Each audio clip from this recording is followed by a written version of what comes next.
y los puntos.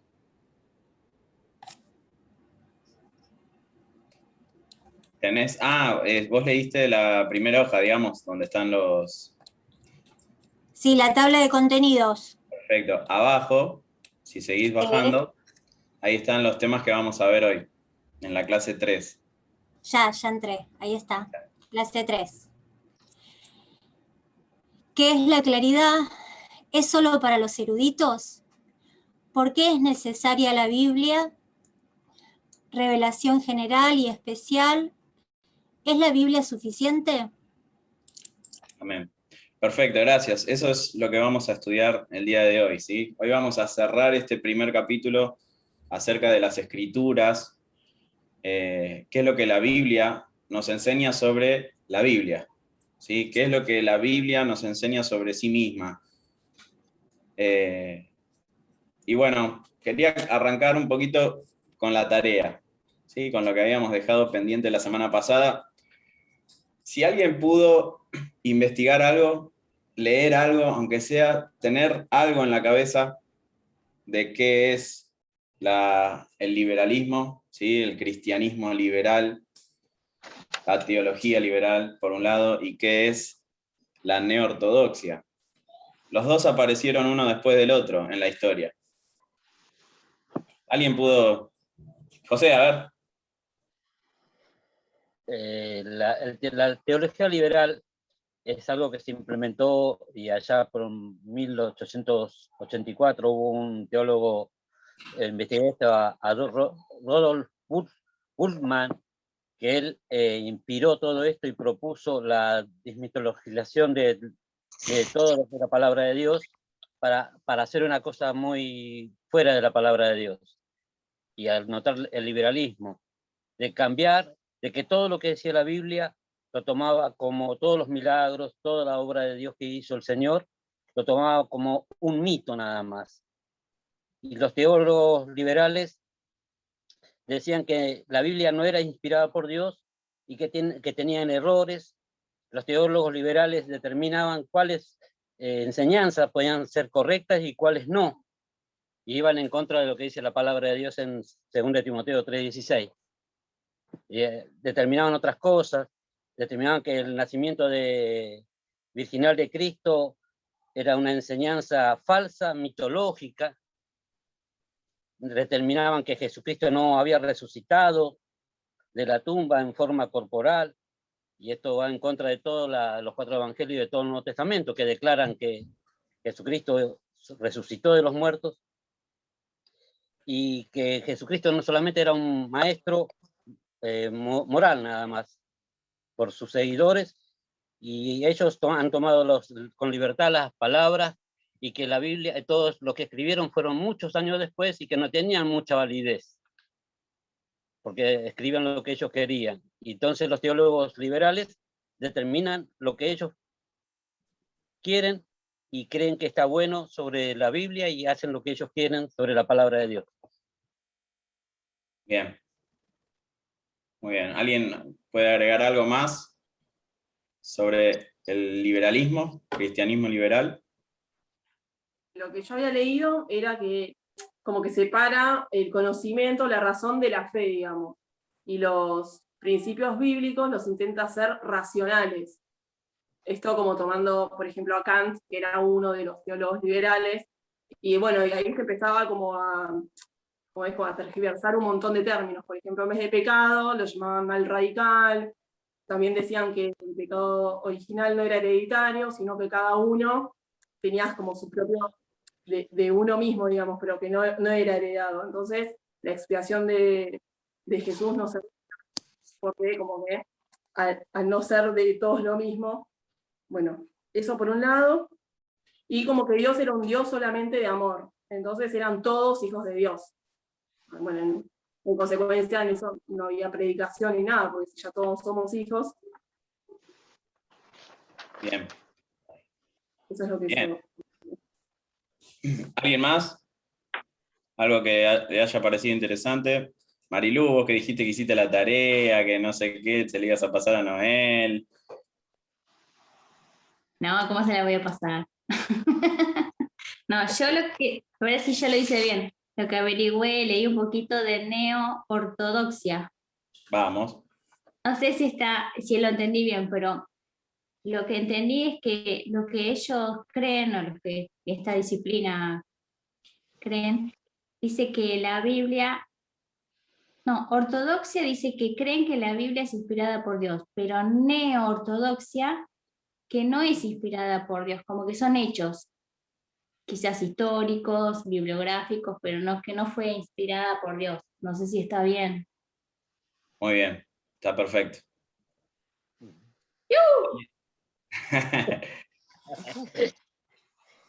¿Alguien? ¿Neortodoxia? Yo lo que leí, complemento lo que dijo Marilu, como que es verdad, también encontré eso, pero como lo que ellos decían es como que la Biblia era un documento como humano y que era la interpretación del hombre. ¿No? Entonces, bueno, como que viene por ese lado el tema de que como que no tenía relevancia en sí la Biblia, porque al ser hecho por el hombre tenía falencias, o sea, bueno, hay un montón de cosas más.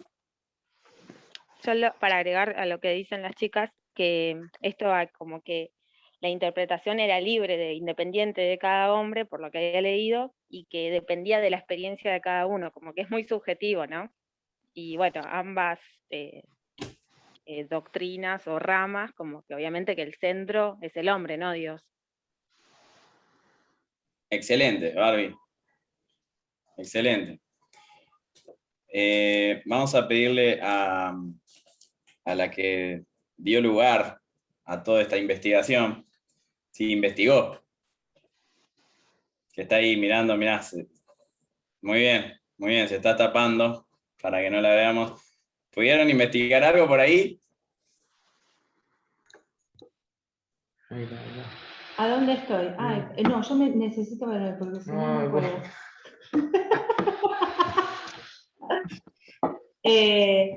No, hablamos. A mí no me mire. Vimos lo de la neo. Ya me están buscando a mí, ¿no? No, lo de la neo-ortodoxia es como dice Barbie, que era el representante suizo, que era Bart, algo así se llamaba. Bien. Volvía a reafirmar las enseñanzas de la Biblia, pero como que no eran palabras de Dios, no estaba inspirada por Dios, que quedaba a criterio de cada uno. Si a vos había alguna parte que te llegaba a ponerle o te servía en tu vida, bueno, eso era palabra de Dios, para otro no. Entonces era bastante relativo. Reafirmaba las enseñanzas, pero a su vez no confirmaba que todo era palabra de Dios. Muy bien. Bueno, bien, ¿eh? Bien, ¿viste? Esa es mi mujer. Bueno, hermanos, muy bien. La verdad que, o sea, más o menos en el siglo XIX, ¿no? Que vino toda esta explosión de la Ilustración, 1800 y pico. Una vez en un sermón, Jorge nos explicó esto también sobre el Renacimiento, ¿no? ¿Se acuerdan? Donde en el Renacimiento todo pasó a girar en torno al hombre, ¿no? Antes todas las cosas se explicaban a partir de Dios, y Dios estaba en el centro de la historia, en el centro de la ciencia, en el centro de todas las cosas, y a partir del Renacimiento empezaron a poner en el centro al hombre, ¿no? Como centro de todas las cosas, la fuente de todas las cosas. Entonces, eso pegó en la teología, pegó en el cristianismo, y ya dejaron de querer conocer a Dios por medio de la revelación de Dios.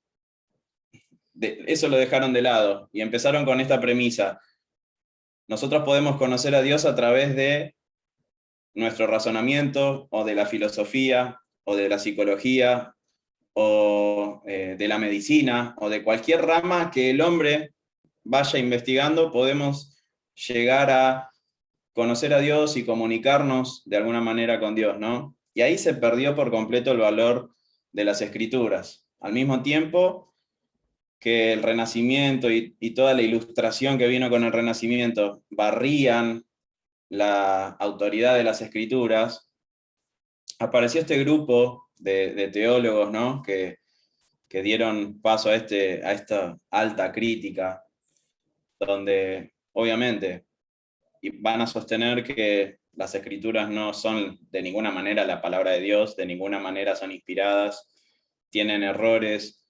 y bueno, empezaron a socavar la autoridad, la inerrancia de las escrituras, y se apoyaban en sus propios razonamientos, sus propios pensamientos, ¿no?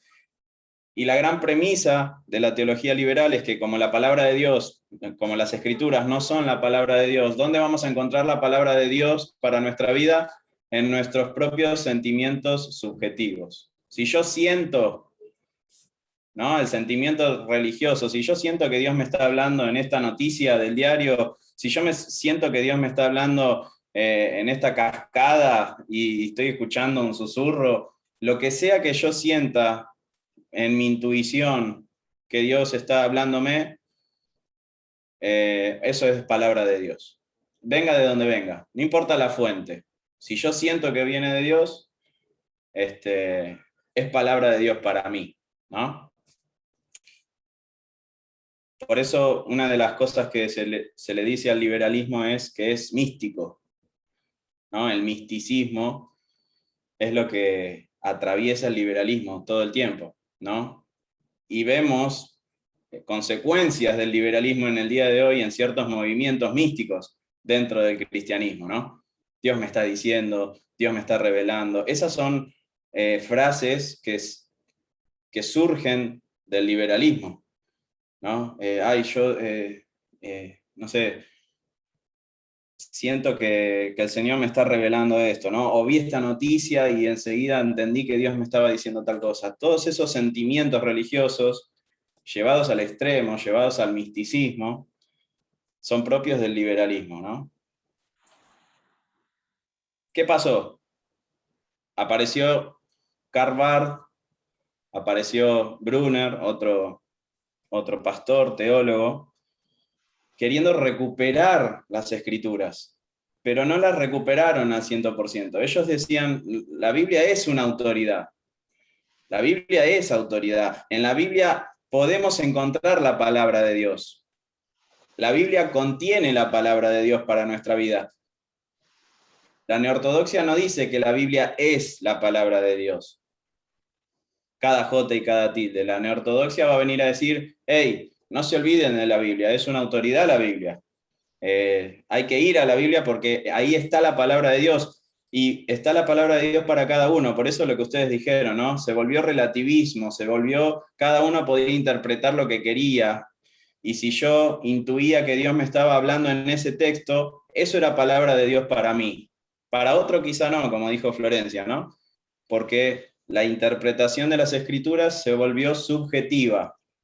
Karl Barth trató de recuperar el volver a las escrituras, pero se quedó ahí en el medio. Termina diciendo que las escrituras, si bien no son inspiradas, ni son la palabra de Dios, contienen la palabra de Dios. Así que hay que buscarla. La ortodoxia, lo que toda la iglesia creyó hasta que aparecieron estos personajes en la historia reciente, es que las escrituras son la palabra de Dios, en cada jota y en cada tilde. Y eso es lo que creemos, hermanos. Eso es lo que creemos, ¿no? Nosotros no separamos la revelación de las escrituras. O sea, Dios se reveló especialmente. Y esa revelación es la escritura, ¿no?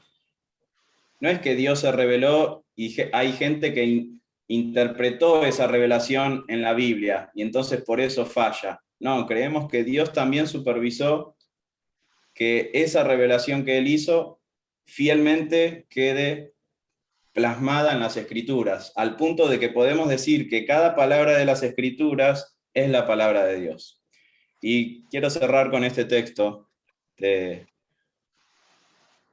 Segunda de Pedro 1:19 para que nos apoyemos firmemente en este texto de la Escritura, ¿sí? Que lo abracemos y que cada vez que tengamos dudas y que cada vez que nos asalten con algo, podamos tomar esta palabra para nuestra vida, aferrarnos a esta palabra y creerle al Señor, porque hay que creer lo que dice este texto. Dice, 2 de Pedro 1:19, tenemos también la palabra profética más segura, a la cual hacéis bien en estar atentos como a una antorcha que alumbra en lugar oscuro, hasta que el día esclarezca y el lucero de la mañana salga en vuestros corazones. Aferrémonos a las Escrituras. Hacemos bien, dice Pedro, si nos aferramos, si estamos atentos y nos paramos en la palabra de Dios, vamos a hacer bien, porque no hay palabra profética más segura. Mis sentimientos no son más seguros que las Escrituras, hermanos. Lo que yo siento, lo que me dicta mi corazón, no es para nada seguro. ¿Qué es lo más seguro que tenemos? La palabra de Dios, las Escrituras. Así que queríamos comenzar por ahí. Vamos a darle paso a Raúl para seguir. Muy bien. Buenas noches, hermanos. El Señor les bendiga a todos. Los saludos. ¿Cómo están? Me llegó información que les gusta, que le hagan preguntas, que los motiva, que les agrada. A mí eso me pone feliz, entonces vamos a continuar con esa práctica.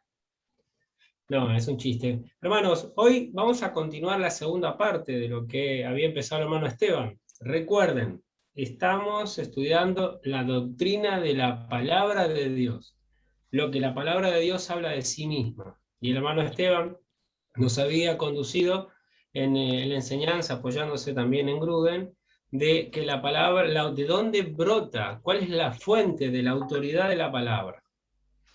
Y fíjense, para aquellos que por ahí todavía son y tienen recelo a algunos términos que por ahí no están en la Biblia, pero te empujan a las Escrituras, como la palabra inerrante, que no hay error. Ya miren, con una sola palabra, con decir que la Biblia es inerrante, estoy diciendo que la Biblia no tiene error. Y solo una palabra me puede definir toda una doctrina. Es muy importante la economía de palabras. ¿Saben qué es muy importante? Nosotros tenemos el Evangelio, solo el Señor lo puede hacer, en un versículo. Y a veces tenemos, no sé, las 5 doctrinas de la gracia en 2 versículos, en 3. Entonces, hermanos, esto es muy importante. Y hoy vamos a continuar con la segunda parte y tenemos la misión, el compromiso de poder cubrir 3 definiciones más. Tenemos que abarcar la claridad de las Escrituras, tenemos que abarcar la necesidad de las Escrituras y tenemos que abarcar la suficiencia de las Escrituras. Son las preguntas del pensum que estuvimos leyendo al principio. Entonces, arranquemos, comencemos. En primer lugar, examinemos la doctrina de la claridad. También la van a poder encontrar en algunos otros teólogos que la llamen la perspicuidad de la Biblia, que no es otra cosa que decir claridad, algo que es claro, algo que es limpio, algo que es fácil de entender. Perspicuidad sería otra definición. Se lo digo porque si usted lee a algún otro comentarista, esta palabra puede aparecer y no está diciendo otra cosa que claridad. Bien. La Biblia, con frecuencia, afirma su propia claridad y la responsabilidad que le da a cada creyente de leerla y de entenderla.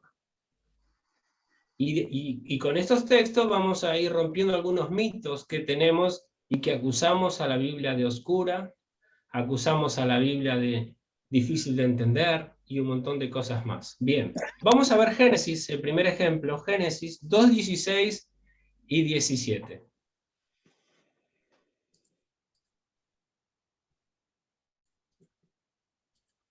Un segundito. Necesito tiempo porque cuando...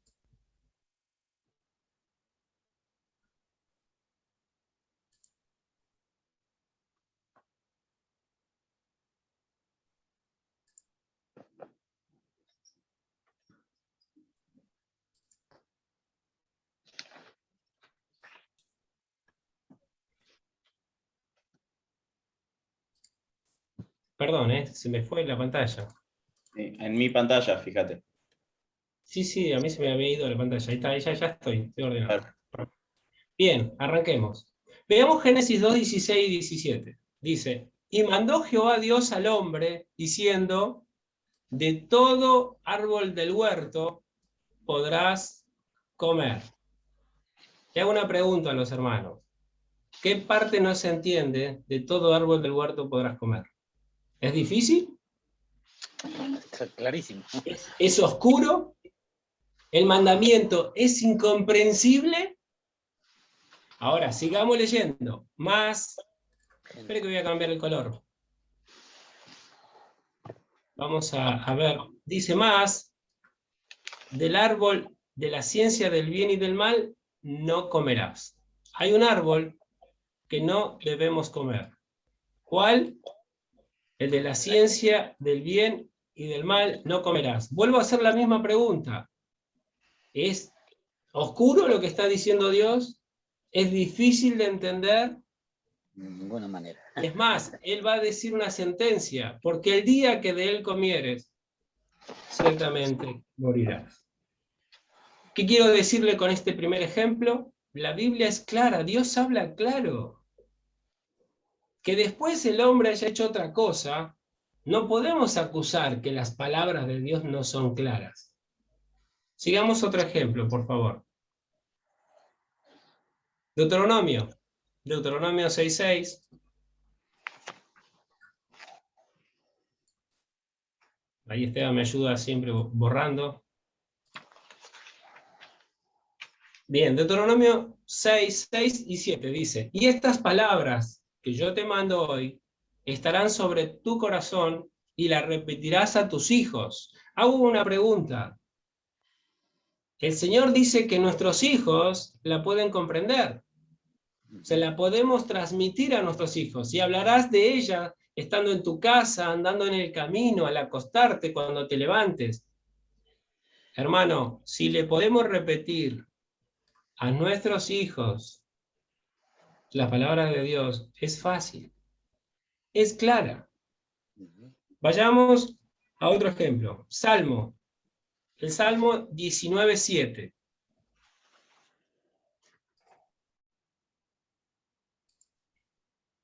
El Salmo 19:7 dice que la ley de Jehová es perfecta, que convierte el alma. El testimonio de Jehová es fiel, que hace sabio ¿a quién? Al sencillo. Al sencillo. Entonces, hermanos, pensemos un poco. Está diciendo la Escritura que es tan entendible, es tan clara, que hasta un torpe puede entenderla. Eso es lo que nos están diciendo las Escrituras. Y cómo nosotros podemos llegar a decir la Biblia no es clara, la Biblia es difícil, la Biblia es imposible. Ahora después vamos a ver por qué la Biblia. Nosotros decimos que es difícil.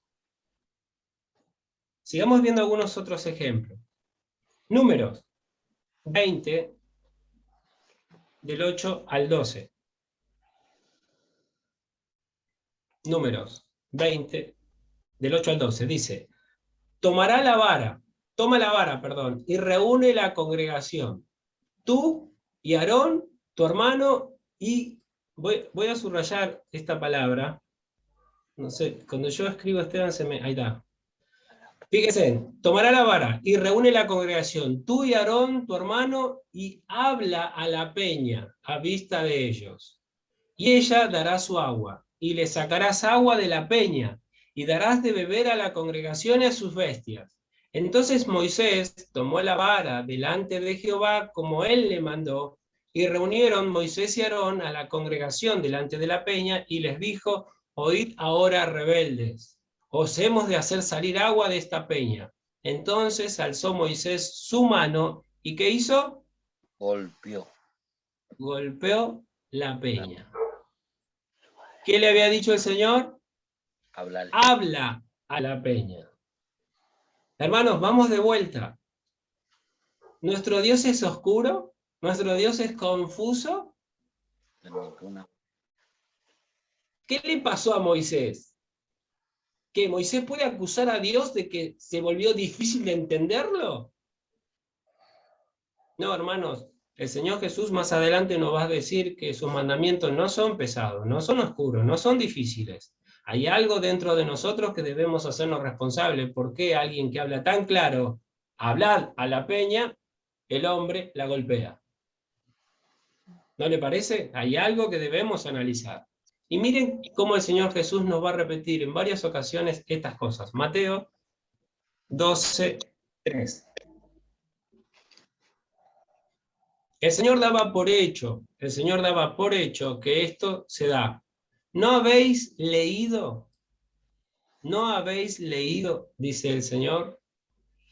Esteban, ¿me querés marcar vos? Porque yo cuando aprieto se me clava. No sé si se demora. Bueno, esa parte quiero que usted vea. ¿No habéis leído lo que hizo David? ¿Vieron? El Señor está citando las Escrituras y le dice, ¿comprendieron lo que leyeron? Era fácil de leer. ¿No habéis leído lo que hizo David cuando él y los que con él estaban tuvieron hambre? Les está narrando una historia cuando el rey David tuvo hambre con su ejército y pasó por el templo y le fue dado los panes sagrados para que comieran. El Señor dice, ¿es tan difícil de entender qué pasó en ese hecho? No, es sencillo. Pudieron comer pan sagrado hombres que no eran sacerdotes. Bien. Mateo 22:29. También nos va a decir el Señor. Le dice el Señor, erráis, ignorando las Escrituras. Hermano, la palabra de Dios deja de ser clara cuando las ignoramos. Erramos cuando no las observamos, cuando no las estudiamos. Cuando no las estudiamos en lo que es la Biblia, 66 libros. Y se lo dice a alguien que se pasó toda la vida teniendo versículos sueltos por todos lados. Ahora vamos a ver más adelante también, erráis, ignorando las Escrituras y el poder de Dios. Esto lo dice nuestro Señor. Y vamos a estar terminando este primer punto con Romanos 15:4. Veamos lo que la Biblia espera de cada uno de nosotros. Dice, porque las cosas que se escribieron antes, dice Romanos 15, para nuestra enseñanza se escribieron, a fin de que por la paciencia y la consolación de las Escrituras tengamos esperanza. Hermanos, ¿cómo puede Dios habernos escrito un libro que es para nosotros? ¿Para qué? Para nuestra enseñanza, para nuestro consuelo, ser oscuro, ser difícil, ser algo que no se puede entender. Y andamos por todos lados diciendo, no la leo a la Biblia porque es muy difícil. No la leo a la Biblia porque es incomprensible. Solo es para eruditos, solo es para teólogos, solo es para el pastor y algún hermano. Es para nuestra enseñanza. Amén. ¿Amén? Eso es Amén. las Escrituras. Me encantaría, hermanos, que erradiquemos de nuestra mente y de nuestro corazón, de decirle a nuestro Dios que es oscuro en su hablar, en sus conceptos y en sus mandamientos hacia nosotros. No es oscuro a Él. Él es claro y Él es puro.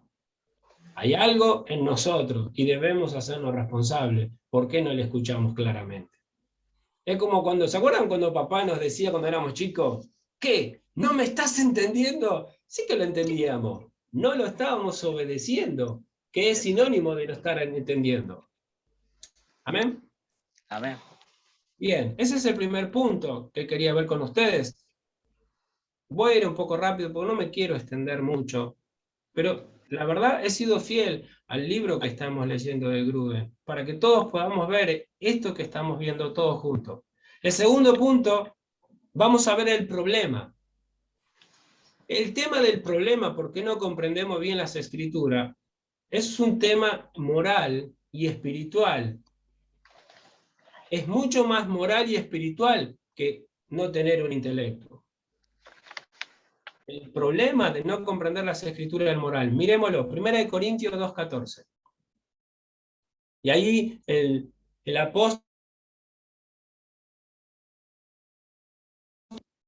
el no nacido de nuevo, el que no recibió la gracia de conocer al Señor, no percibe las cosas que son del Espíritu.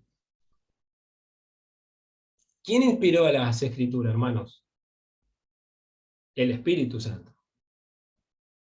Porque para él, para el natural, las Escrituras le son locuras y no las puede entender, porque se han de discernir espiritualmente. Entonces, uno de los problemas es que moralmente o espiritualmente estamos muertos. Ningún creyente podría decir no poder comprender las Escrituras, porque un creyente verdadero está vivo espiritualmente para comprender las Escrituras. ¿Quién no la comprende según este texto? El natural, el que no nació de nuevo. Pero nosotros deberíamos comprenderlas y esforzarnos por entenderlas. Amén. Continuemos. Si hay alguna pregunta, yo la verdad que no soy muy bueno con la computadora, me gustaría que abra su micrófono y me dice que quiere hablar directamente, no hay problema. ¿Está bien? Hermano, Sí. Lo que está diciendo la palabra de Dios justamente es que nosotros lo podemos entender, porque el Señor por Jesús dijo, yo le enviaré el otro Consolador, que Él nos va a enseñar, nos va a revelar. Y ahí está, ese es el problema del no nacido, es porque no tiene el Espíritu. Pero el que tiene el Espíritu Santo, Dios le enseña, le abre con claridad y le hace entender perfectamente. Y yo lo hablo con propiedad. Cuando estudié para cura, me faltaban 2 años para ser cura, pero no entendía la Biblia. Para nada, y tenía Biblia de todo tipo, y no la entendía porque no tenía el Espíritu. Amén. Tal cual, José. Me gustaría que podamos ir al libro de Hebreos 5:14. Gracias, Esteban. Esteban es mi ayudante. Hebreos 5:14 dice, pero el alimento sólido es para los que han alcanzado madurez. Alimento sólido se está refiriendo a las Escrituras, pero entiéndase bien, madurez.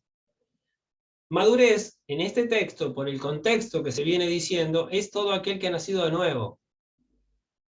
Todo que ha nacido de nuevo es maduro, es diferente a todo este mundo que es inmaduro, que no puede comer lo sólido, no puede comer lo verdadero, que es la palabra de Dios. Entonces, volvamos a leerlo, pero el alimento sólido es para los que han alcanzado madurez, es para los que han nacido de nuevo, para los que por el uso, ¿se acuerdan? Nosotros somos cristianos, ya usamos los sentidos, los tenemos ejercitados. ¿En qué? En el discernimiento de su palabra. Nosotros no somos simples, somos avisados, Dios nos ha enseñado todas estas cosas. Bien, vayamos a una muy importante, 2 de Pedro 3:5. Para que veamos el problema, cuál es el trasfondo, por qué no comprendemos las Escrituras. Estos, dice Pedro, estos ignoran voluntariamente. Ignoran voluntariamente. El hermano Pedro los acusa de conocer, pero lo ignoran voluntariamente. Que en el tiempo antiguo fueron hechos por la palabra de Dios los cielos y también la tierra que proviene del agua, y por el agua subsiste. El hermano Pedro es categórico. Estos ignoran voluntariamente. Hermano, si bien los autores nos dicen que las Escrituras están escritas con claridad, también afirman que no la pueden entender el que no esté dispuesto a recibir las enseñanzas. Muchas veces leemos las Escrituras, pero no las queremos recibir. Dice el Señor que debemos perdonar, ¿hasta cuánto? Todo el mundo lo sabe, de memoria. 70 veces 7. Les paso la calculadora si quieren. Pero no perdonamos. No recibimos la enseñanza. Por favor, vayamos a Santiago. Santiago 1, 22 y 25. Vamos a ver este punto que les estoy nombrando. El hermano Santiago siempre es muy profundo. Dice, pero sed hacedores de la palabra, y no tan solamente oidores. Se engañan a ustedes mismos.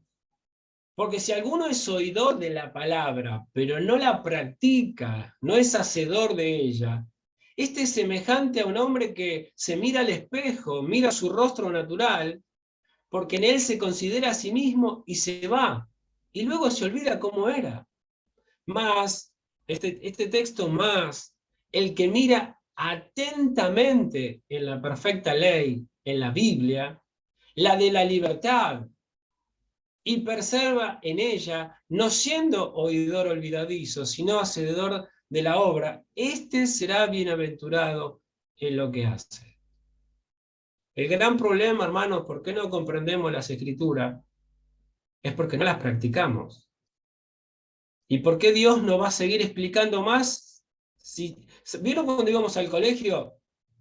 Nos enseñaban matemática, 1 más 1 igual a 2. A ver, pase al frente. 1 más 1, 3. No, no avanza si usted no comprendió. Lo mismo es nuestro Señor. Nosotros queremos seguir, que nos sigan enseñando cosas, pero mayor condenación recibiremos si no la practicamos. Uno de los grandes problemas por qué no comprendemos las Escrituras es porque no las practicamos. Si las practicáramos, diríamos rápidamente, hay paz en perdonar, Señor. Gracias. Qué gozo que hay en perdonar, Señor, porque perdoné al que me ofendió y me llenaste de alegría. Me parecía a ti, hay un montón de riquezas en practicar las Escrituras. Bien, veamos un tercer punto de la claridad de las Escrituras. Veamos la definición. Veamos la definición, como está en el libro que estamos estudiando, la página 52 en el punto número 3, tiene esta definición. Dice, la claridad de la Biblia quiere decir que las Escrituras están escritas de tal manera que sus enseñanzas las puede entender todo el que la lee buscando la ayuda de Dios y estando dispuesto a seguirla. Es una definición muy correcta, muy precisa. Ahora, volvamos a hacernos preguntas, ¿por qué será que algunos creyentes, recién estábamos hablando de los no creyentes, ¿por qué hay algunos creyentes que malentienden las Escrituras? ¿No le pasó juntarse con un hermano que entendemos diferente? Sí, es normal y es natural que así suceda. Bueno, yo esto lo voy a pasar rápido, solamente quiero que tenga una reseña, está en el libro que ustedes tienen. Mateo 15 nos dice que es por falta de entendimiento.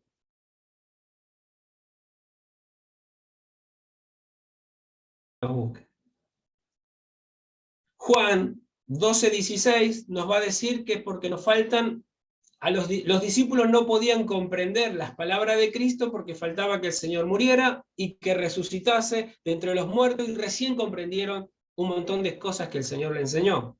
Muchas veces, hermanos, nos faltan algunos acontecimientos que nos pasen para comprender las Escrituras. Muchos dicen, yo perdono, no, yo perdono a todo el mundo. Bueno, te pisan el dedo gordo y no perdonas a nadie, y el Señor te muestra lo que está en tu corazón, y bueno, ese acontecimiento viene a moldear tu carácter para que te parezcas a Jesús. Te faltan algunos acontecimientos para que compruebes si la palabra realmente la creíste. Hasta la muerte, ¿qué hicieron? Lo abandonaron todos. Todos. Pero después, cuando hubo una mayor comprensión de quién es su Señor y de recibir el Espíritu, el amar su palabra, Pedro estuvo dispuesto no solo a morir, sino a morir crucificado cabeza para abajo, según la tradición. Hermanos, para evitar estos errores, los maestros que Dios le dio a la iglesia nos han dado principios de interpretación y arrojaron las palabras tan conocidas como hermenéutica y exégesis. ¿Cuánto conocen estas palabras? La he escuchado muchas veces. Hermenéutica y exégesis. La primera, hermenéutica, es el estudio de los métodos correctos de interpretación. Hermenéutica es igual a interpretar y se basa en el cuidado de qué método voy a utilizar para interpretar las escrituras. Y la segunda, exégesis, es el proceso de interpretar o de explicar un pasaje. Es bueno que usted se familiarice con estas palabras, porque es lo que hacemos todo el tiempo. Todo el tiempo estamos interpretando pasajes, estamos haciendo exégesis, estamos sacando cosas de la Biblia para aplicar. El tema es que si tenemos un método equivocado para sustraer el mensaje de la Biblia, lo más factible es que la interpretación y la aplicación que demos sea equivocada también. La doctrina de la claridad de la Biblia dice que la Biblia se puede entender, no que todos la entiendan igualmente. Con respecto a los métodos, yo le voy a dar dos ejemplos. Con respecto a los métodos de interpretación de la Biblia, debe respetar dos grandes principios cuando interpretamos las Escrituras. Déjeme que le nombre el primero. La Biblia es un libro que, si bien son 66 libros, es una sola historia. La Biblia no son muchas historias, es una historia. No hay varios dioses, hay un Dios. No hay un montón de espíritu, un espíritu. No hay 800 mensajes, un mensaje. Entonces yo debo arrancar, cuando estudio las Escrituras, con el principio de unidad. Esto es una unidad. Es una sola historia. Y el segundo principio es muy importante a la hora del método en que interpreto las Escrituras. El principio de no contradicción. La Biblia no se contradice jamás. Si yo agarro un texto, un versículo, y me está contradiciendo un libro entero, o dos libros, o otro texto, estoy haciendo mal mi trabajo a la hora de interpretar las Escrituras. Me gustaría leerle un fragmento de un autor llamado Frank Gaebelin. Murió en 1983, y él nos va a traer luz con lo que estoy diciendo. No sé si Luis lo tiene el fragmento. Muy bien, así lo podemos leer. Dice, este autor de un valioso libro de interpretación bíblica dice, al reconocer que la Biblia es la palabra inspirada por Dios, el lector devoto le asigna una importancia peculiar a cada una de sus afirmaciones. Esta reverencia, dice el autor, esta reverencia es digna de encomio, pero, cuando se reduce a la práctica de tomar versículos aislados como prueba de cualquier cosa, se convierte entonces en algo positivamente peligroso. Si este fuera un método serio de interpretación, sería posible encontrar apoyo bíblico para casi todos los crímenes habidos y por haber, para las borracheras y los asesinatos, para la mentira y el engaño. Hermanos, más de una vez, de forma de chiste, alguien me dijo, con razón, ustedes son cristianos, si Salomón tenía 1000 mujeres. Muchos hacen ese chiste. No saben nada de la Biblia, pero esa parte la saben todos, parece. Hermanos, si nosotros sacamos versículos aislados y los divorciamos de la unidad que tiene las Escrituras, podemos validar cualquier barbaridad. Cualquier barbaridad. ¿Pueden verlo? Muy bien. Ahora llegamos a un punto que a mí me agrada mucho. ¿La Biblia es solo para eruditos? ¿Qué opinan ustedes? ¿La Biblia solo es para los grandes teólogos? Bueno, esta es una respuesta correcta, no. Pero estos eruditos tienen un papel muy importante para la iglesia. Y no debemos olvidarnos que son los maestros que Dios le regaló a su iglesia. Y veamos algunas cosas que estos maestros pueden hacer y que nosotros no podemos hacer. Ellos pueden enseñar claramente la Biblia. Busque 1 Corintios 12:28. Este creo que Esteban no te lo pasé, pero búsquelo en su Biblia, por favor. Que lo busquen, que va a estar bueno.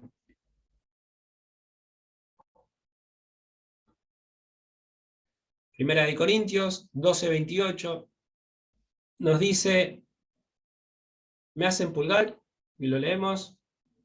Muy bien. Y a unos puso Dios en la iglesia, primeramente apóstoles, luego profetas, lo tercero maestros, luego los que hacen milagros, después los que sanan, los que ayudan, los que administran, los que tienen dones de lengua. Bueno, estos son los maestros de la iglesia. Estas personas pueden enseñar claramente la Biblia. Otra cosa que pueden hacer estos maestros, ellos pueden explorar nuevos aspectos de comprensión de las enseñanzas bíblicas. ¿Por qué? Porque tienen un amplio conocimiento de cultura judía, porque se han leído 4 o 5 libros de la historia judía de Josefo, se han leído bibliotecas completas de las peleas y guerras de ese tiempo y tienen mayor conocimiento a la hora de contarnos el contexto en que estamos nosotros leyendo ese pasaje. Muy importantes esas cosas. También ellos pueden defender las enseñanzas de la Biblia contra los ataques de otros con su preparación técnica y especializada. Busque por favor en su Biblia Timoteo 1:9. El apóstol Tito 1:9. El apóstol Pablo le está escribiendo a Tito y le da unas recomendaciones, Tito 1:9, y le dice, retenedor de la palabra fiel, tal como ha sido enseñada, para que también puedas exhortar con sana enseñanza y convencer a los que te contradicen. Amén. Estos hermanos, maestros nuestros, que Dios le ha dado a la iglesia, nos pueden ayudar para que nosotros también podamos defender la palabra de Dios como corresponde contra aquellos que nos contradicen. Y por último, ellos pueden suplementar el estudio de la Biblia, pueden complementar lo que leemos. Pregunta, hermanos, ¿cuántos leen la Biblia o tienen una Biblia con alguna explicación de pasajes abajo? ¿Cuántos? Levante la mano, quiero ver. ¿Cuántos tienen una Biblia que tenga... ¿Cuántas tienen una Biblia con concordancia? ¿Cuántos tienen Biblia con mapas? Bueno, hermanos, ¿vieron? ¿Quién lo hizo eso? Nuestros hermanos, los maestros, que nos ayudaban para que cuando leamos el Señor subió, bajó en Palestina, el que tenga ganas se va al fondo de la Biblia y se pone a ver el mapa de Palestina. Y puede comprender mejor el pasaje bíblico que aquel que no está mirando el mapa. ¿Vieron? Algo simple y sencillo. Bueno, hermanos, ¿queda claro que la Biblia es clara? Parece un juego de palabras, pero es así. Queda claro que la Biblia es clara. Basta de decir que no se puede entender, todo eso es una blasfemia. Dios, el que nos dio el lenguaje que nosotros tenemos, sabe hablar nuestro lenguaje. Él sabe hablar nuestro lenguaje. Se ha humillado en hablar nuestro lenguaje. Esteban quiere que haga como el morocho de internet, que es claro. Muy bien, hermanos. Ahora vamos a ver el segundo aspecto. La necesidad de la Biblia. La Biblia no solamente es clara, la Biblia la necesitamos. La necesitamos como necesitamos un vaso de agua bien fría cuando estamos muertos de calor. Eso es la Biblia, es una necesidad que tenemos de ella. Veamos la doctrina de la necesidad de la Biblia. Me gustaría que leamos la definición que está en el libro, página 54, el punto B. La necesidad de las Escrituras quiere decir que la Biblia es necesaria para que conozcamos el Evangelio, para mantener la vida espiritual, para crecer, para el conocimiento cierto, correcto, preciso de la voluntad de Dios. Pero la Biblia no es necesaria para saber que Dios existe, ni para saber algo en cuanto a su carácter moral, ni de sus leyes morales tampoco. ¿Queda claro? La definición nos dice, es una definición muy buena, muy buena.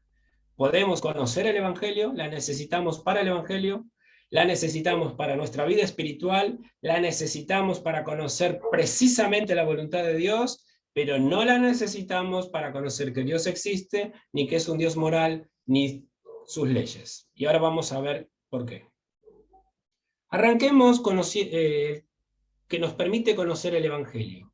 Vayamos a Romanos 10, 13 al 17. Este lo tengo. Muy bien, vamos de vuelta. Ya me estoy poniendo más canchero. A ver si sale esta vez. Dice, porque todo aquel que invocare el nombre del Señor será salvo. Esta es la definición por excelencia. Todo el que invocare el nombre del Señor será salvo. Ahora, sigue diciendo el texto, ¿cómo pues? Mire, para ser salvo hay que invocar al Señor, dice el apóstol Pablo. Ahora, ¿cómo pues invocarán a aquel en el cual no creyeron? Vuelvo a hacer una pregunta, ¿y cómo van a creer en aquel de quien nunca han oído? ¿Y cómo van a oír sin saber, sin haber quien les predique? ¿Y cómo van a predicar si no fueren enviados? Como está escrito, cuán hermosos son los pies de los que anuncian la paz, de los que anuncian buenas nuevas. Mas no todos obedecieron el Evangelio, pues Isaías dice, Señor, ¿quién ha creído a nuestro anuncio? Así que la fe es por oír el mensaje del Evangelio. Y el mensaje del Evangelio está en la palabra de Dios. Se lo estoy parafraseando para que lo comprenda con mayor precisión. ¿Amén? Primer requisito, invocar al nombre del Señor para ser salvo. Solo pueden invocar al Señor si creen en Él. La gente no puede creer en el Señor a menos que oigan de Él. No pueden oír del Señor a menos que alguien hable de Él. La conclusión es que la fe verdadera que salva resulta del oír el mensaje del Evangelio, lo cual es lo mismo que decir que escuchar una predicación sobre Jesús y su obra es lo que salva a las personas cuando la reciben y la creen por fe. ¿Amén?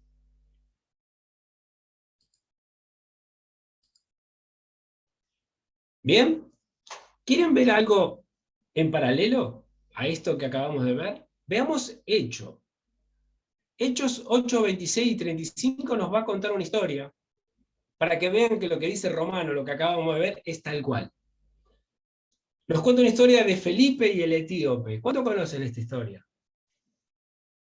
Bueno, dice que un ángel del Señor habló a Felipe, diciendo, Felipe, levántate y ve hacia el sur, por el camino que desciende de Jerusalén a Gaza, el cual es desierto. Entonces Felipe se levantó y fue.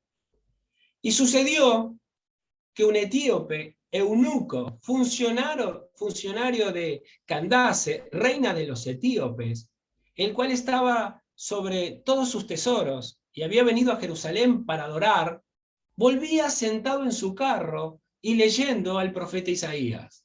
Este etíope tiene contacto con las Escrituras. Y el Espíritu dijo a Felipe, Felipe, acércate y júntate a ese carro. Acudiendo Felipe, le oyó Felipe que leía el profeta Isaías y le dijo, ¿entiendes lo que lees? Él dijo, ¿y cómo podré si alguno no me enseñare? Y rogó a Felipe que subiese y se sentara con él. ¿Qué? ¿Hablar de fútbol? ¿Hablar de la selección? No, hablar de las Escrituras. El pasaje de las Escrituras que leía era este. Como oveja a la muerte fue llevado, y como cordero mudo delante del que lo trasquila. Así no abrió su boca. En su humillación no se le hizo justicia, más su generación, ¿quién la contará? Porque fue quitada de la tierra su vida. Respondiendo el eunuco, dijo a Felipe, te ruego que me digas, ¿de quién dice el profeta esto? ¿Está hablando de él o está hablando de algún otro? Entonces Felipe, abriendo su boca, comenzó desde esta escritura, o sea, de Isaías, y le anunció el evangelio ¿de quién? De Jesús. ¿Vieron? Es Romanos. Es romano, mis hermanos. ¿Cómo van a creer? Entonces necesitamos las escrituras para poder creer y conocer el evangelio.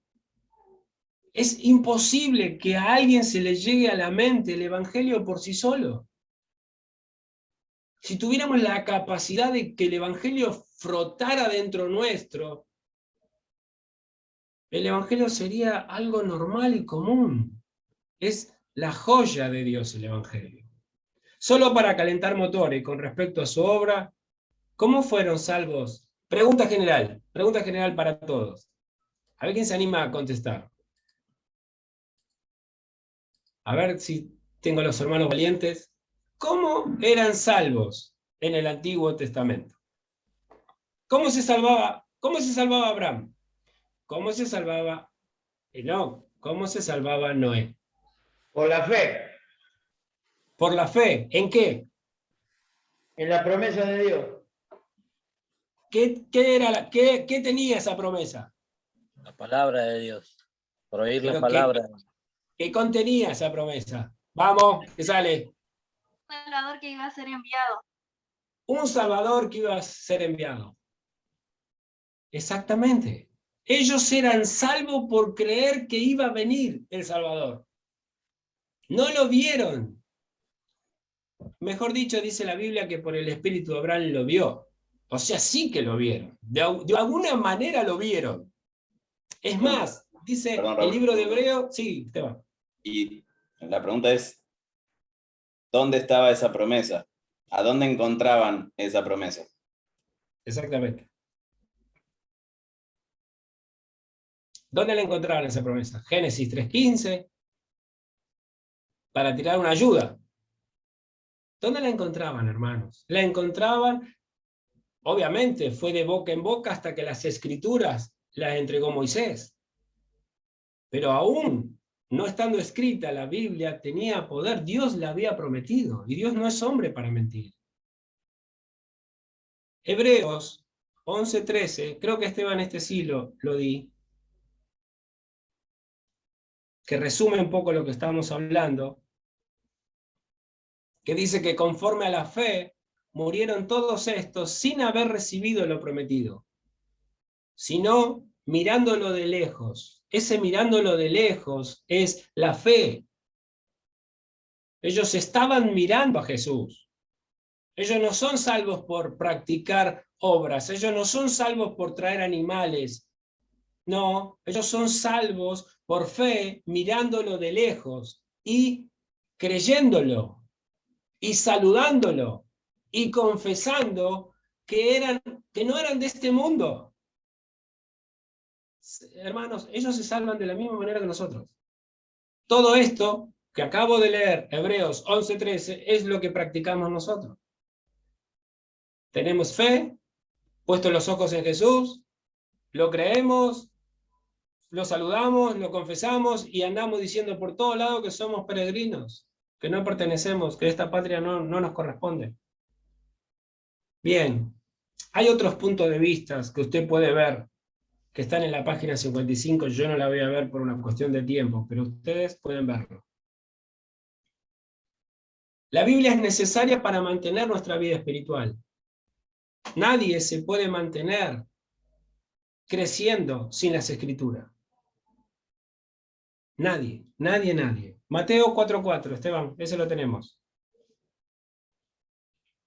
El Señor, en su tentación, en el momento más crucial, Él dijo que está escrito que no solo de pan vivirá el hombre, sino de ¿qué? De toda palabra que sale de la boca de Dios. Toda palabra. La Biblia es la palabra de Dios, como el hermano Esteban nos vio en la clase anterior. Y esto es lo mismo que está en Deuteronomio 8:3.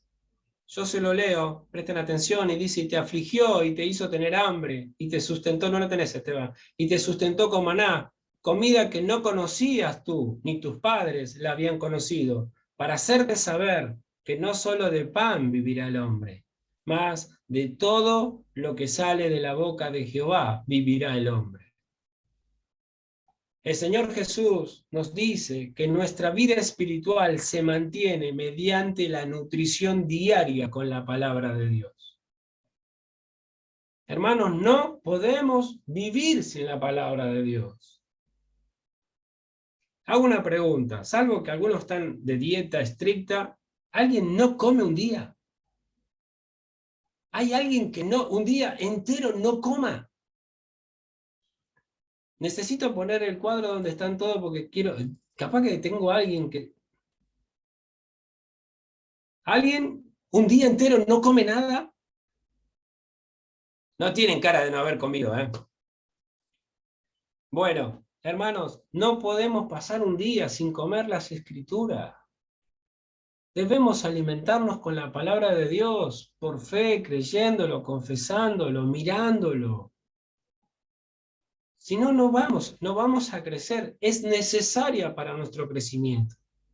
Nosotros no crecemos entreteniéndonos. No crecemos divirtiéndonos. Crecemos cuando nos juntamos a estudiar las Escrituras, unos a otros.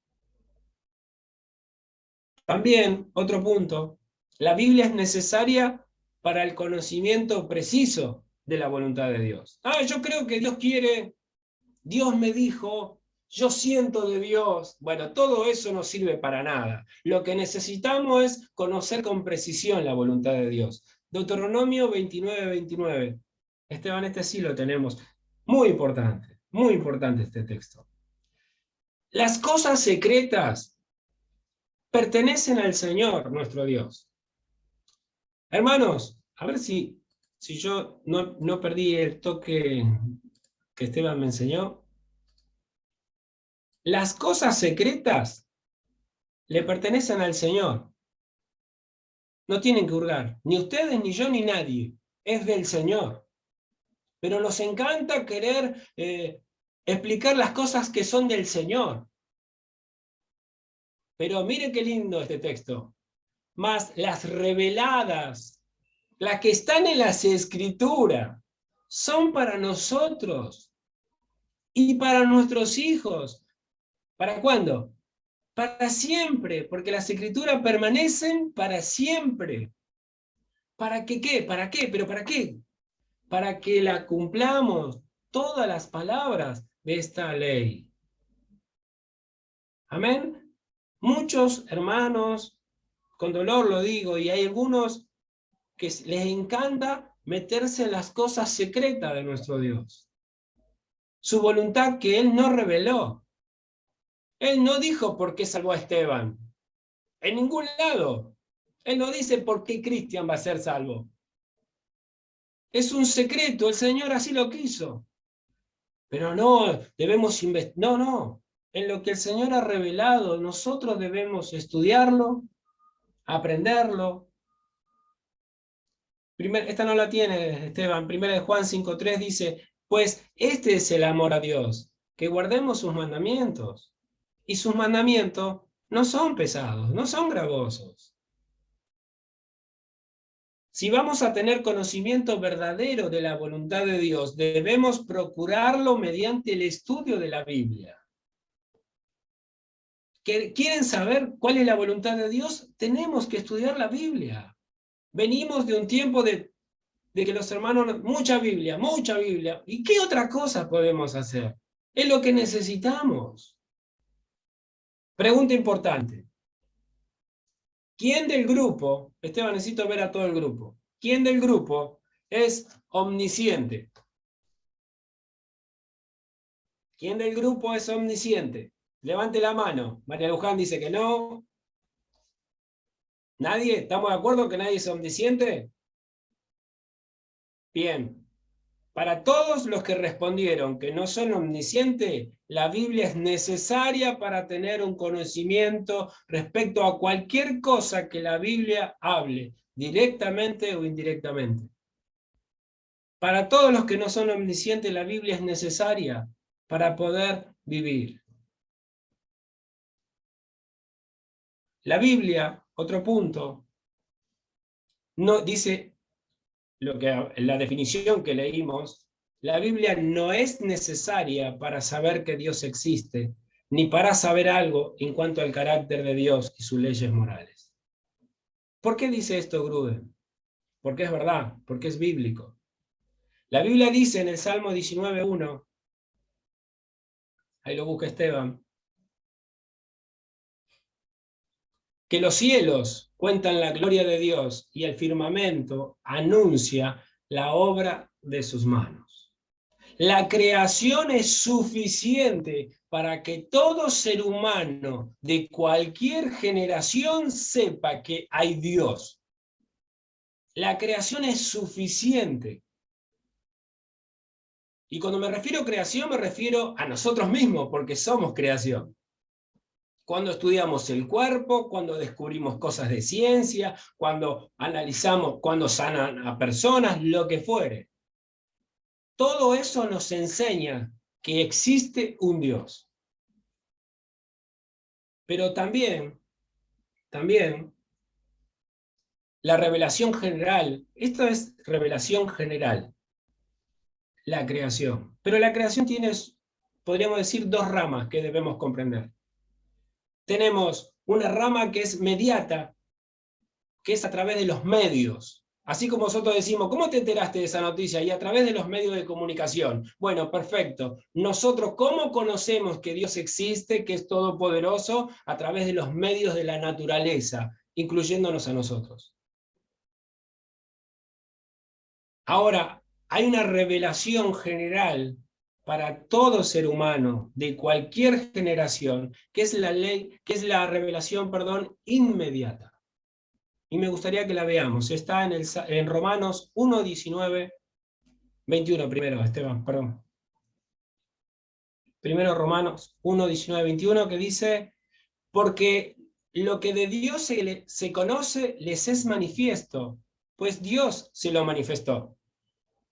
Porque las cosas invisibles de Él, lo que no se puede ver de Dios, su eterno poder y deidad, se hacen claramente visibles desde la creación del mundo. O sea, por la creación todo el mundo puede ver que Dios existe, siendo entendida por medio de las cosas hechas, de modo que no tienen excusas, pues habiendo conocido a Dios a través de la creación, no le glorificaron como a Dios, ni le dieron gracias, sino que se envanecieron en sus razonamientos y su necio corazón fue entenebrecido. Entonces, la creación por los medios les hizo conocer a Dios. Ellos llegaron a la conclusión que Dios quería, que conocieran que Él existe, que es un Dios todopoderoso, que es un Dios moral y que ellos están en pecado. Todo esto lo pudieron ver con la creación. Pero se envanecieron en su razonamiento y resistieron lo que Dios les estaba enseñando con la creación. Pero les dije que hay una revelación también inmediata, que esa es la que Esteban recién había puesto, Romanos 2:15. Mostrando, dice Romanos 2:15, mostrando la obra de la ley escrita en sus corazones.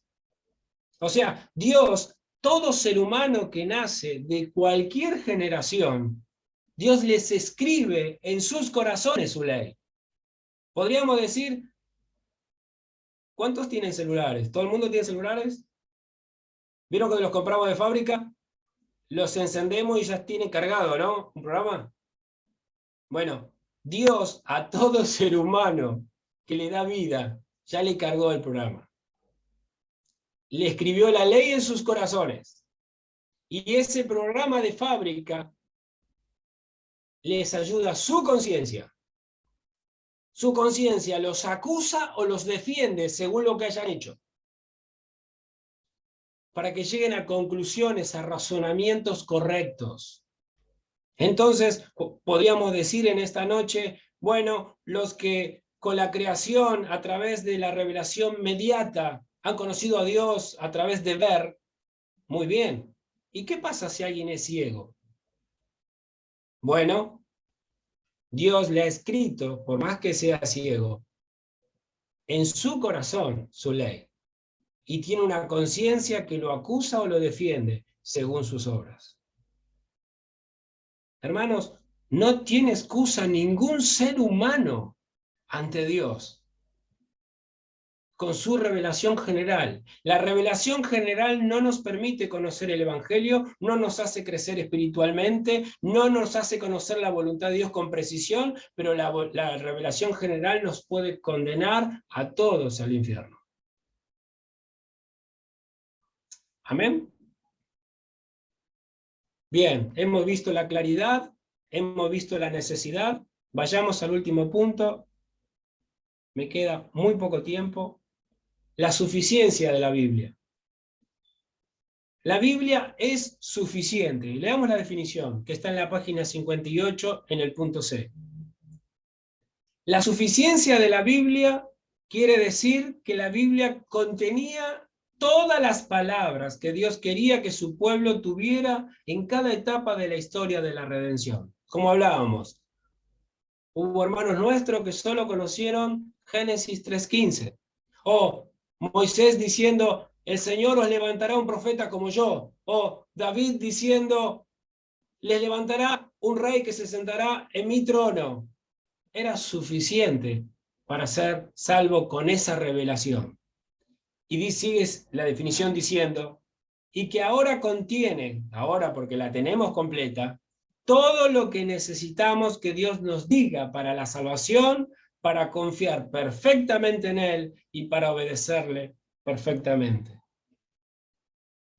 Vamos a ver unos textos para ver la suficiencia de las Escrituras. Segunda de Timoteo 3:15. El apóstol Pablo le habla al joven Timoteo y le dice que desde la niñez has sabido las Sagradas Escrituras.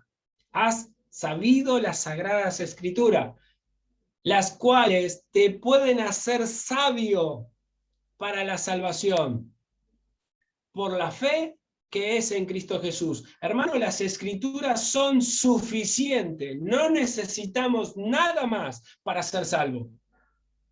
Yo no necesito psicología, ni filosofía, ni cultura general, ni nada por el estilo. Las Escrituras te pueden hacer sabio para la salvación por la fe que es en Cristo Jesús.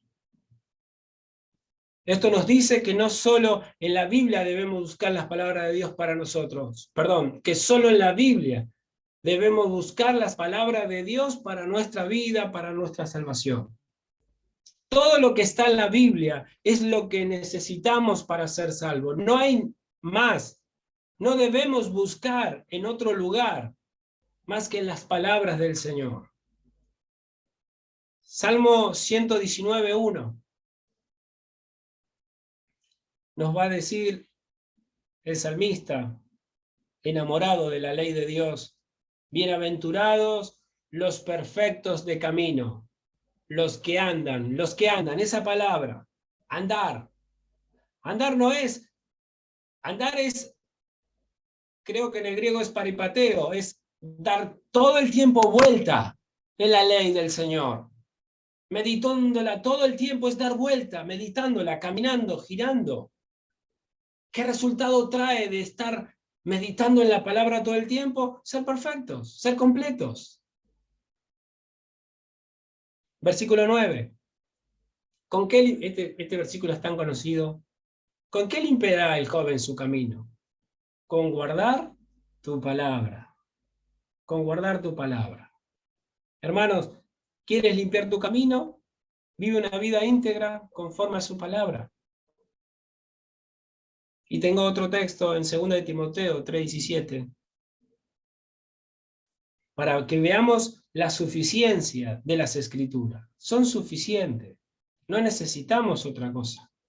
Toda la Escritura es inspirada por Dios y útil para enseñar, para redarguir, para corregir, para instruir en justicia, a fin de que el hombre de Dios, esa palabra hombre de Dios, porque son los únicos que las aman, son los únicos que la pueden obedecer porque tienen el Espíritu Santo, los puede hacer enteramente preparados para toda buena obra.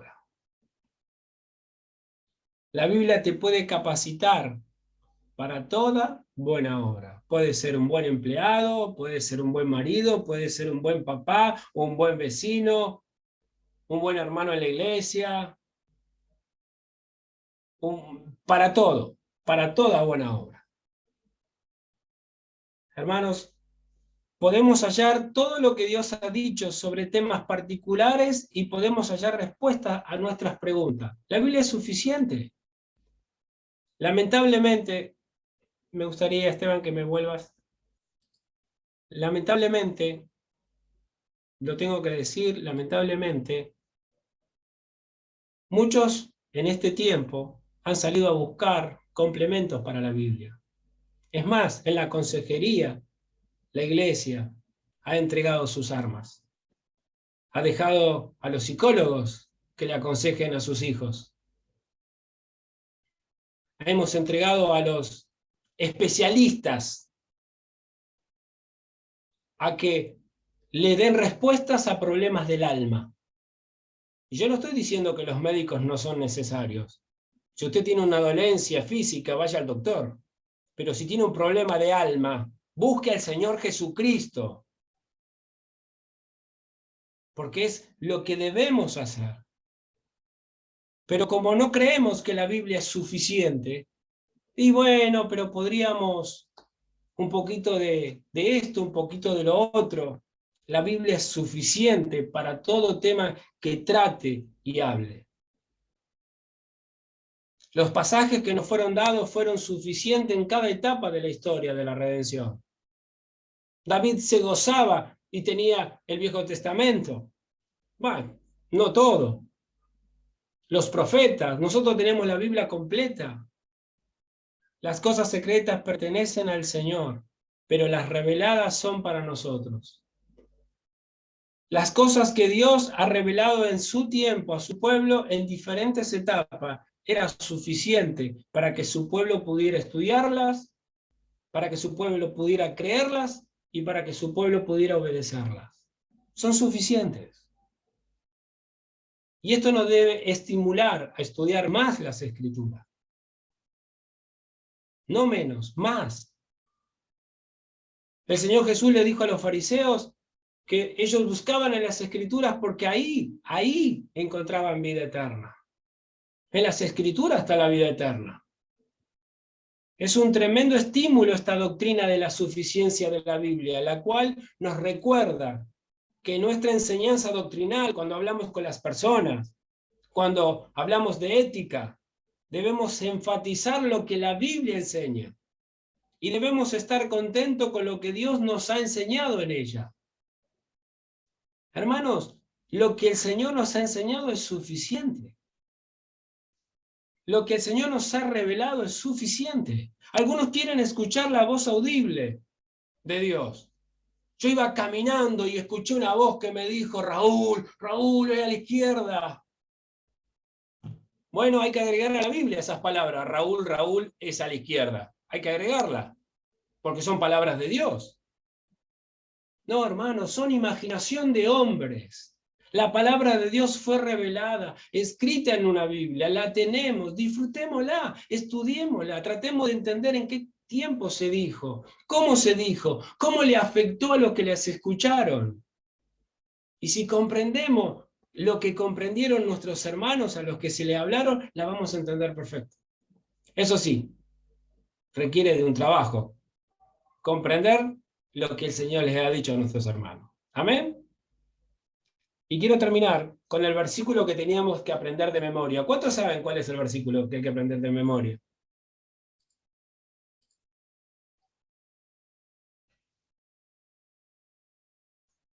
Deuteronomio 6, 6, 7.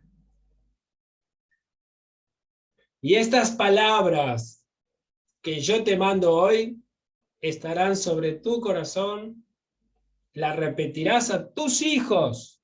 Hermanos, se las estamos repitiendo a nuestros hijos. Hablarás de ella estando en tu casa. ¿Hablamos en nuestra casa de su palabra?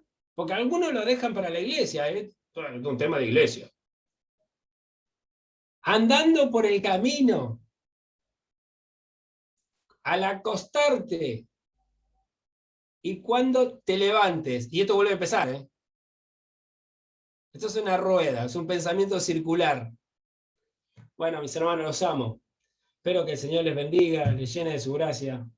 Espero que haya podido ser claro. Y claridad, necesidad y suficiencia de las Escrituras. Es lo que nosotros, son banderas que no debemos entregar. El Señor les bendiga. Amén. Amén. Qué importante que es que entendamos todas estas cosas. La Biblia es nuestra autoridad final. La Biblia rige todas las demás autoridades, ¿no? La Biblia es inerrante, no tiene errores. Las Escrituras son claras, todas las podemos entender. Las Escrituras son necesarias porque no puede haber salvación por fuera de lo que Dios reveló, especialmente. ¿Sí? No hay forma de conocer el plan de redención por medio de la creación. Mirando una montaña no vamos a saber si Dios es un Dios perdonador, si Dios envió a un mediador, si quiere que nos arrepintamos o qué es lo que quiere Dios de nosotros. Y las Escrituras son suficientes, hermanos. Y hay algo sobre la suficiencia que quisiera remarcar. Porque tenemos que pararnos muy firmes en esta doctrina de la suficiencia. Si hay algo que en este tiempo está siendo atacado es la suficiencia de las Escrituras. Por eso la Iglesia empezó a echar mano de un montón de otras cosas, porque no cree que la Biblia sea suficiente. No cree que el Evangelio es poder de Dios para salvación. Entonces, para darle más poder, le agregamos un montón de otras cosas. Y agarramos de otras ciencias y agarramos estrategias humanas, porque no creemos que la Biblia es suficiente. Y eso está mal. Y lo último que quiero decir es esto. Tengamos cuidado, muchísimo cuidado, cuando decimos, no, la Biblia no habla de eso. Lo más probable es que nosotros no sepamos lo que la Biblia dice al respecto. No digamos tan ligeramente, no, la Biblia no trata ese tema como si estuviese llena de vacíos insondables la Biblia. Son contadas con los dedos de la mano las cosas que la Biblia no nos ha revelado. Y podemos llegar a un conocimiento cierto de la voluntad de Dios directamente, leyendo el texto como leyó Raúl al principio, no comerás del árbol. Y en otras cuestiones llegaremos a ese conocimiento indirectamente, por medio de principios que vemos en las Escrituras, por medio de otras enseñanzas que nos guían hacia el problema que estamos teniendo ahora. Pero no digamos o no pensemos que la Biblia tiene vacíos gigantescos en donde nosotros podemos hacer lo que querramos. No, la Biblia es suficiente y nos da respuestas suficientes a las preguntas. ¿A todas las preguntas? No. ¿Nos dice la Biblia por qué Dios creó a Satanás? No. No necesitamos saberlo entonces, porque Dios consideró que no hace a nuestra salvación saberlo. Algún día lo sabremos si Él quiere revelarlo. Pero para todo lo que necesitamos, las Escrituras son suficientes. ¿Amén? Muy bien. Vamos a orar para finalizar la clase. Si alguien después tiene alguna pregunta, las podemos hablar. ¿Querés orar, Jorgito? Qué bueno verte. Qué bueno verte, hombre COVID. Bueno, gracias. Oramos. Gracias, Señor, porque tú eres bueno. Gracias por tu palabra que tú nos has dado, Señor. Ayúdanos a comprenderla y a ponerla por obra, por sobre todas las cosas, Señor. Y perdónanos si alguna vez hemos visto o hemos dicho que eso no estaba en tu palabra, Señor. Límpianos de todos nuestros pecados, Señor, de todas las cosas que te hemos fallado, Señor. Gracias por esta noche, gracias por los hermanos que estamos queriendo aprender más de tus caminos, de tus palabras, Señor. Gracias por todo, bendito seas, en el nombre de Jesús. Amén. Amén. Bueno, hermanos, ya validamos la fuente de donde vamos a sacar toda nuestra información. Abracemos nuestra Biblia y digamos, te voy a sacar chispas, y a partir de la semana que viene vamos a emprender un viaje profundo sobre todas las doctrinas, las otras doctrinas que hay en las Escrituras. Amén. Dios les bendiga.